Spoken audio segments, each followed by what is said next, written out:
Howdy, folks. You have Tony Rosales and Kevin Leatherbarrow here. We had a little bit of troubleshooting issue, but we figured it out. We're going to talk about something that I think is a little entertaining, but probably a little sick way of approaching it. But Kevin, what are we talking about Yeah. as I pull it up? Well, we're talking about transparency and bias in our inquiries and how they, I guess, according to the Sheriff's Department and Jesse Slaughter and others, there's no such thing.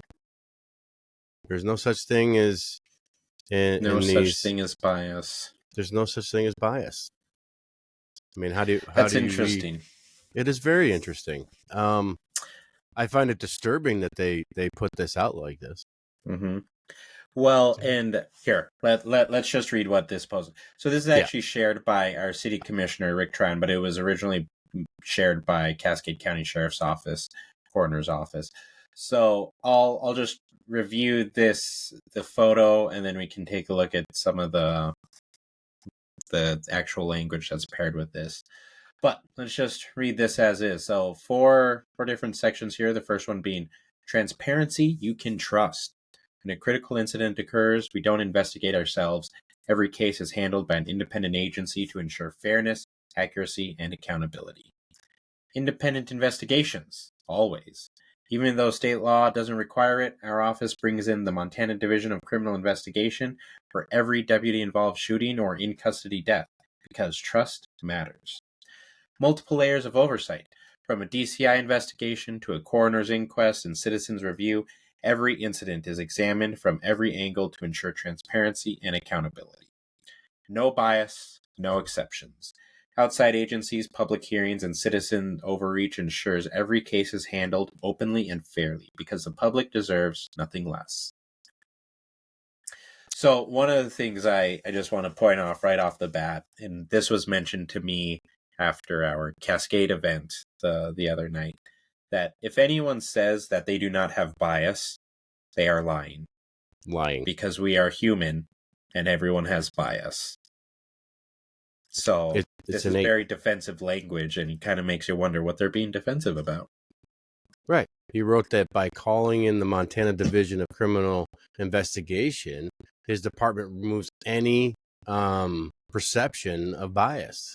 And that each case is followed by a coroner's inquest, an internal review, and a citizen oversight board. But and that's sort of redundant. Like the citizens review and the coroner's inquest is the same thing. Same thing. Right. And I think it's, maybe we're going to squash some disinformation on what, they're calling is disinformation that's out there, but this is all disinformation. Right. So, Kevin, let me ask you a question. Why is it important to bring in an outside agency? Like, why is it bad if an office investigates itself? So, say Slaughter or maybe a different deputy who wasn't involved or detective that wasn't involved. Why would it be bad for them to be investigating a deputy who may have caused a shooting? Well, because they know each other intently. And they know that they have families. They know that whatever they say can, will, and be used against them in such a manner. And it's going to have a ripple effect on affecting their outside connections, family or otherwise. So it's that they've developed a professional and personal relationship with those people. Exactly. So let me ask you, if they pulled in someone from DCI who had worked with them prior, do you think that that's still an independent investigation or avoids that same issue of wanting to not have people investigate themselves or offices investigate themselves? No, because they have personal interests, either subconsciously, unconsciously, or legitimately conscious within their own minds on what those decisions are going to be made and how they're going to be made. They know each other. They're intertwined with each other. How many times do we hear, we all work with all departments across all counties and otherwise, and state and federal partnerships. And And this is state partnerships. These are particularly, as they know, and they claim to be objective, but it's hard to even stay objective within the amount of bias and relationships that they have acquired over their careers. Yeah. Yeah.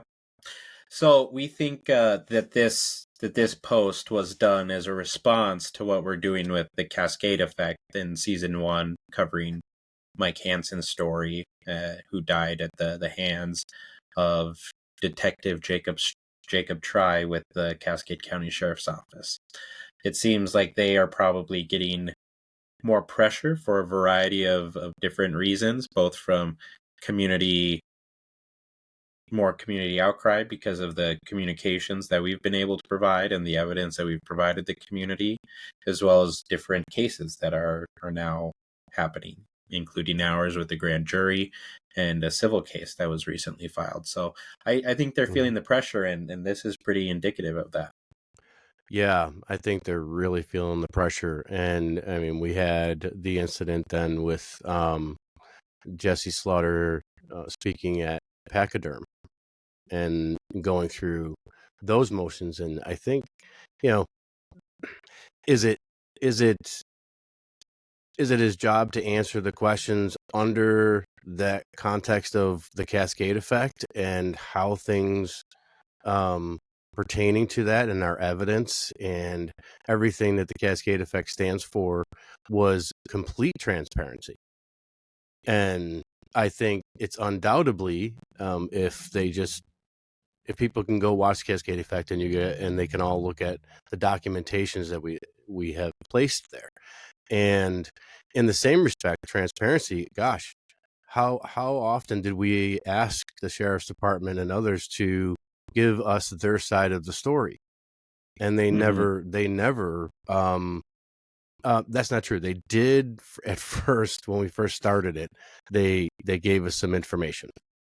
And then after a Right. little while, when we kept digging and asking them more questions, they shut off like a water faucet, and we Mm-hmm. couldn't get anything out of them.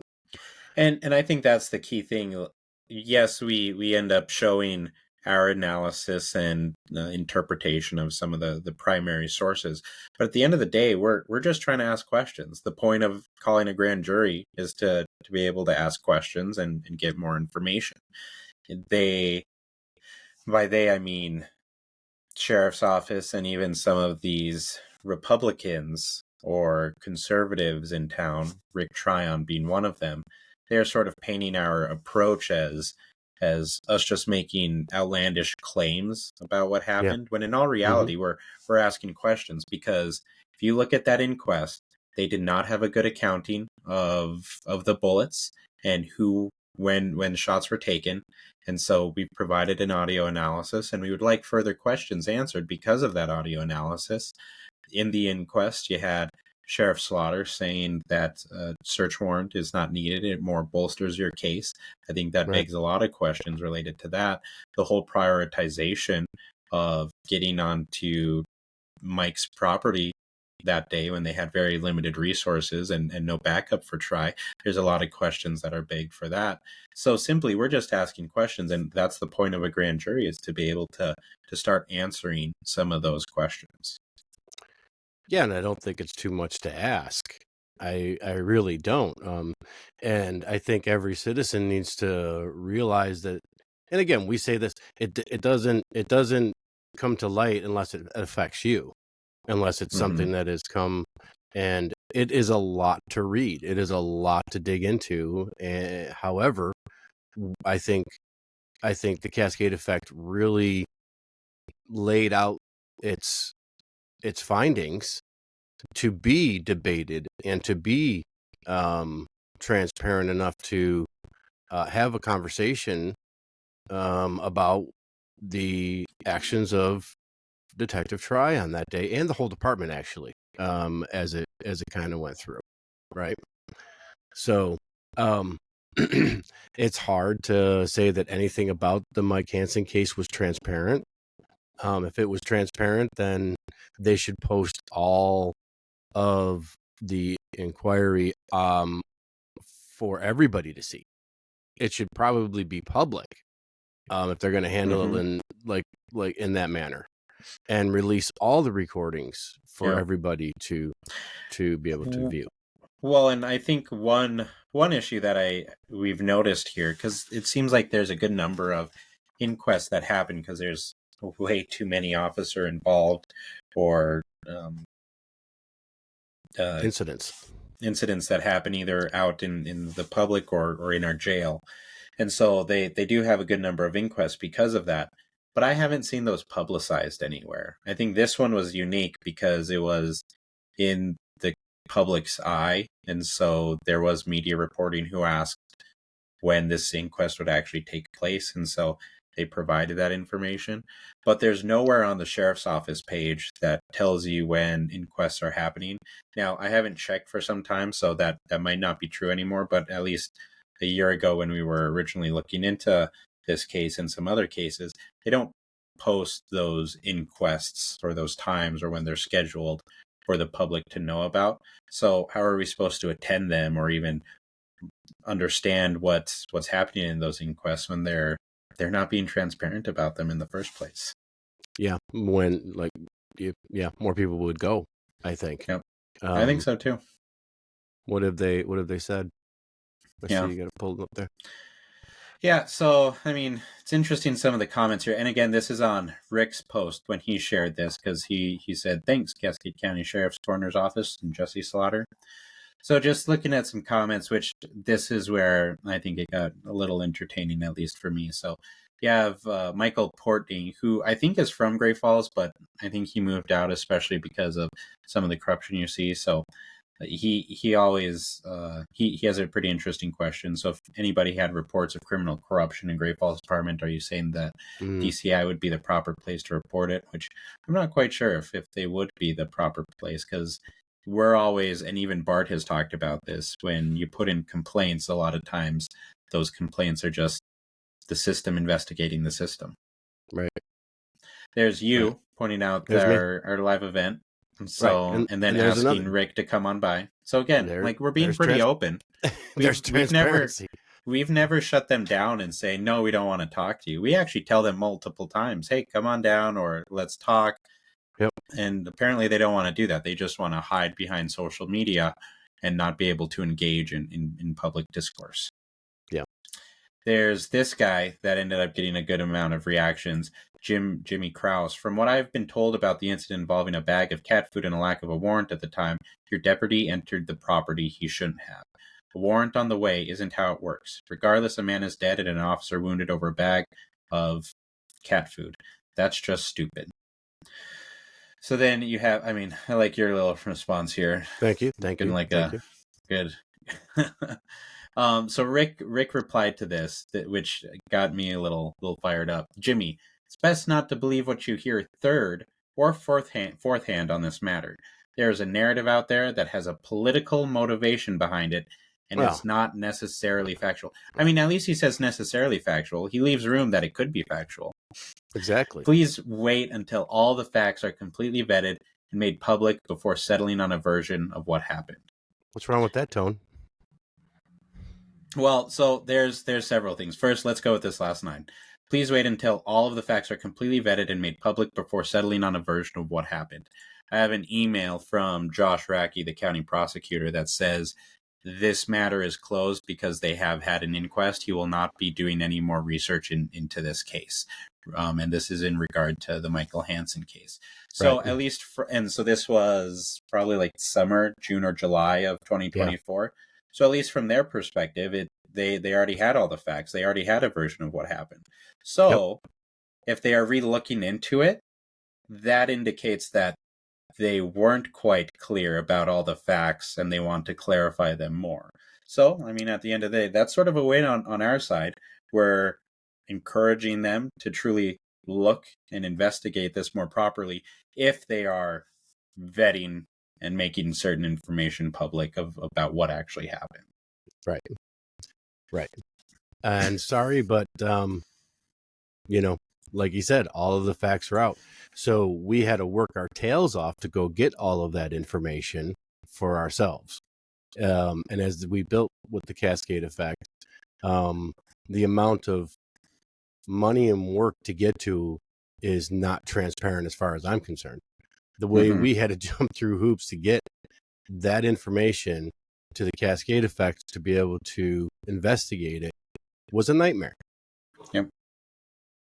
And I think it'll be interesting if they do come out with something more public and especially correcting or answering some of those questions we have, because that, at the end of the day, justifies our actions. We were holding them accountable to actually provide the actual truth or actual facts, as opposed to whatever they provided to the media and just called it good from there. So, I mean, it's still a win in our book if we encourage them to correct what they have said in previous situations. Right. Let me point out this other thing here. So what you hear third or fourth hand on this matter, which is pretty interesting, because if anyone looks at the Cascade effect, you'll know that we provide all the primary sources, the recording, the inquest Mm-hmm. of the transcripts of the actual inquest. And so it's not just us, relaying random information that we and then not sharing that the actual sources. We've provided those sources, and the community can look at them, listen to them, analyze those audio recordings as much as they want, and be able to make their own decision. Whereas, to your point, Kevin, we had to jump through hoops to even get that stuff in the first place. Yeah.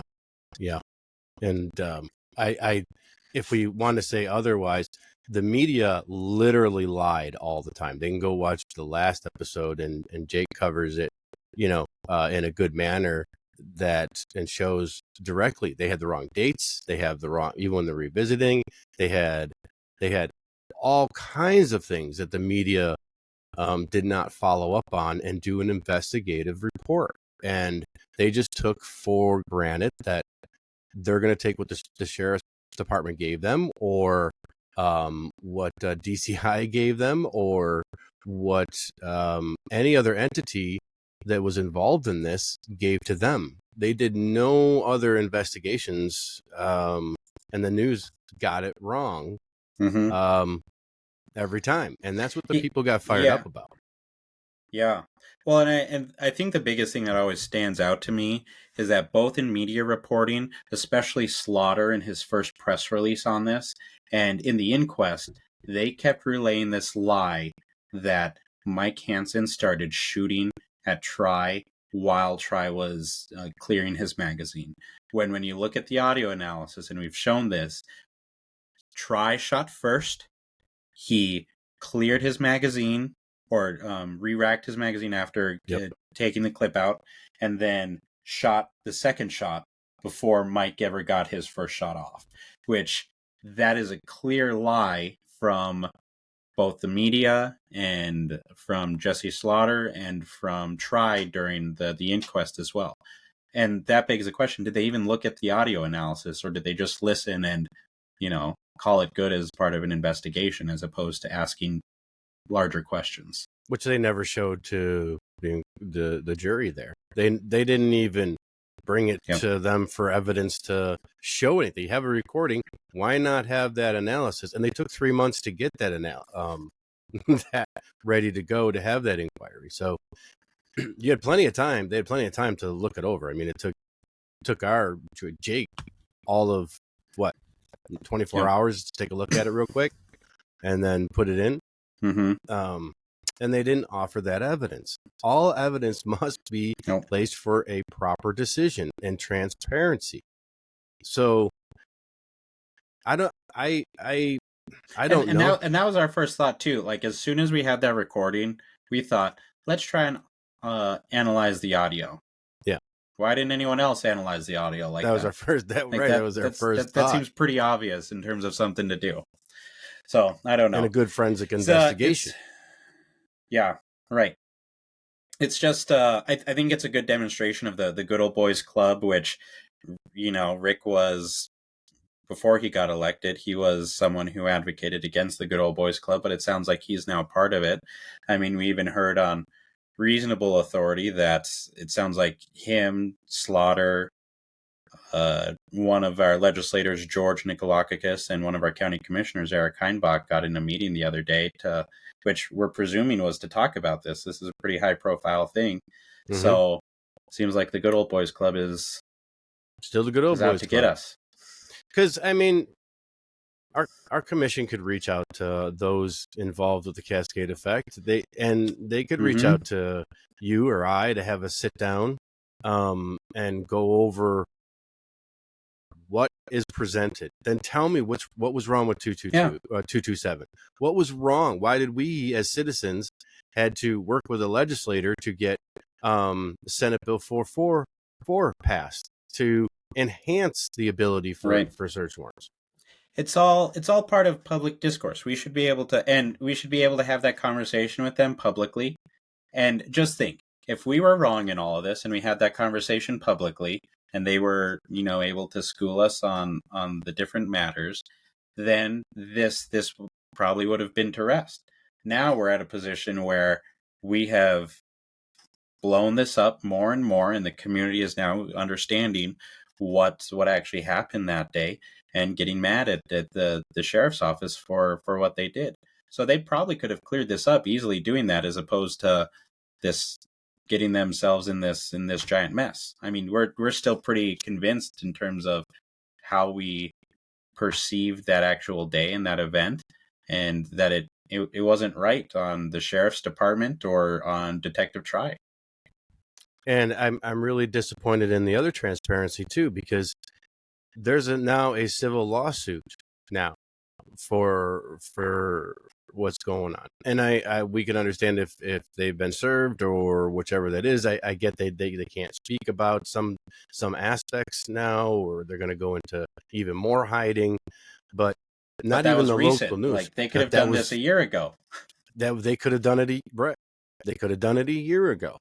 And the news just bypasses that there's a big lawsuit now, a civil lawsuit against Detective Try and the sheriff's department and the co-conspirators, potentially within costing taxpayers millions of dollars, which they already have a hell of a lot of lawsuits that had just cleared. 250,000 here. I think it was a total of now like 1.7 million. Yeah. I think, and likely more with the suicides from last year, as well as recently the blood or the person bleeding into the food. Yeah. Which it sounds like there could have been potentially communicable diseases that other inmates have gotten because of that. Yep. We'll just have to see when more reporting, if reporting actually comes out on that, we might have to dig into that one as well, and they won't just provide that forthcomingly. Right. I mean, would you, if they said off record, would you go and sit with them if they had asked? I wouldn't do it off record. I don't think that's fair anymore. But a year ago, Why? if they would have said off record and we're just gonna meet and sit down, potentially, would you? I would have sat down in a heartbeat. Yep. But he passed us off as kooky. And how kooky is it now? Yeah, I want to know. And I've had a pretty good relationship with Rick on speaking with them, and I would have sure that if they were really concerned, they would have made a phone call and said they know where they all know where to find us. It's not hard. And they would sit down, and I would love to have the conversation with all of them. They have our email, they have our phone numbers, they have they could Facebook message us, but they could. Yep. And they didn't. So yeah. So folks, that's what accountability and transparency looks like here in Cascade County, and no bias looks like. And again, I just want to remind everyone, if anyone says that they do not have bias, they're lying, and it's the reason that they're lying. And that's dangerous. It is. It is. So. It's dangerous. It's propaganda. It really is. Yep. Without getting any context whatsoever, they just throw that out there And the support is, we see it, thank you so much for all of your great transparency and everything else. Are you guys bamboozled? Are you entertained now? Would be a great question. Yep. By the But people are theater. waking up, Kevin. People I are, hope are so. waking up. I hope so. They're starting to understand. So hope All right. you guys enjoyed our little ranting here. But yeah, we felt like we had to do it after that comment from Rick and just what we've seen from the sheriff's office. So hope you enjoyed that little rant from us I both. hope you all enjoy it. This is the Undercurrent. Come on back.